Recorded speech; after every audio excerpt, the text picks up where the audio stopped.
The Invade node provides both champions with 100% block penetration, and also when you hit into a block, both champions are going to have 300% increased attack.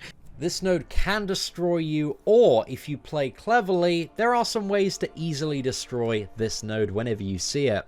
In this video, I wanted to share some tips and showcase a few fights to show you how to easily deal with this node and some of the fights and some champions that are really valuable, so that hopefully, you know, for this month's event and the future, you can have a pretty damn easy time.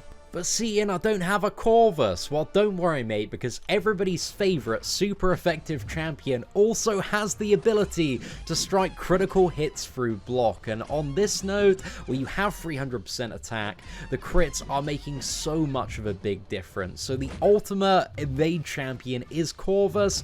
But also Cyclops, new Xavier score, aka Red Cyclops, Yondu, Emma with the Cyclops synergy can really be valuable. But really for this node, to be honest, anybody that does a lot of kind of raw physical damage without relying on debuffs can be really useful to bring. So pretty much bring kind of your highest damage output character that doesn't rely on debuffs.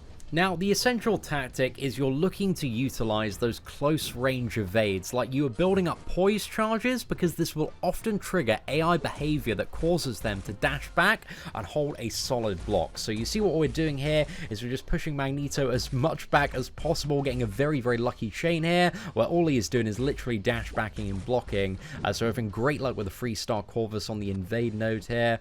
So really good stuff. But aside from that, we're just trying to leave ourselves open whenever Magneto comes at us, kind of get that evade, wait for him to dash back, make sure he's holding that solid block, and then go in for some additional hits there. So it's something that you kind of do need to get used to, but with a little bit of practice, watching some gameplay videos for the timings, it actually does become kind of second nature.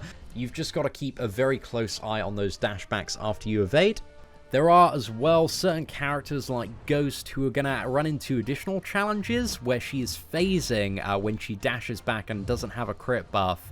So that can be very annoying to deal with. Took me a little bit of time to get into this one, but you've just got to bait it back and kind of wait for a good opportunity there.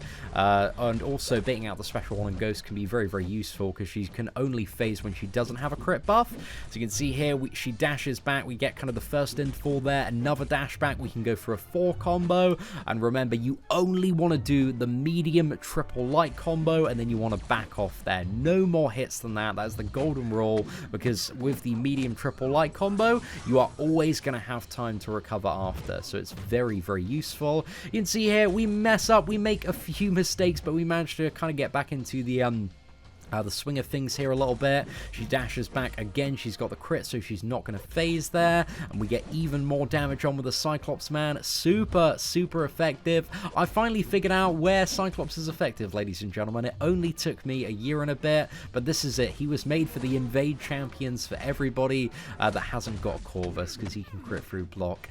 Granted, you know, you're maxed out 5-star, whatever it is, man, it's probably going to be a little bit better, or a high ranking. You know, the best character you have is probably going to be a bit better than Cyclops, is generally the point that I'm trying to make here. But, you know, he can still work quite well for this node.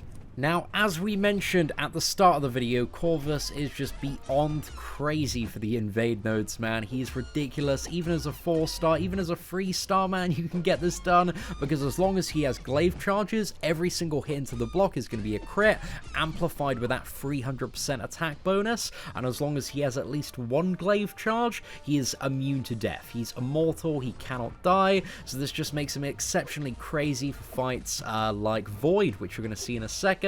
But the Ultron is a little bit of a pain in the ass here. However, you can see, man, we are absolutely nuking into his block. We take a couple of hits there, but it's nothing for our man Corvus, man. He does not fear death. Not today, lads. Get the Ultron down. Easy game, easy life, boys. Then moving on to the final matchup, just to have a little bit more of a Corvus Glaive is super OP against this node showcase. We're taking on the Void here, again, just trying to bait out those intervals where he's dashing back so we can get some hits into the block. Find a really good one here, but it's too late, ladies and gentlemen. We've got the debuff on ourselves. We're going to start taking a little bit of damage, but it doesn't matter anyway because we are completely immune to death at 1%. GG. If you found this video helpful or fun or useful, feel free to smash that like button, that'd be greatly appreciated. But aside from that, ladies and gentlemen, thank you so much for watching. Take care, and I hope that you have an absolutely fantastic day.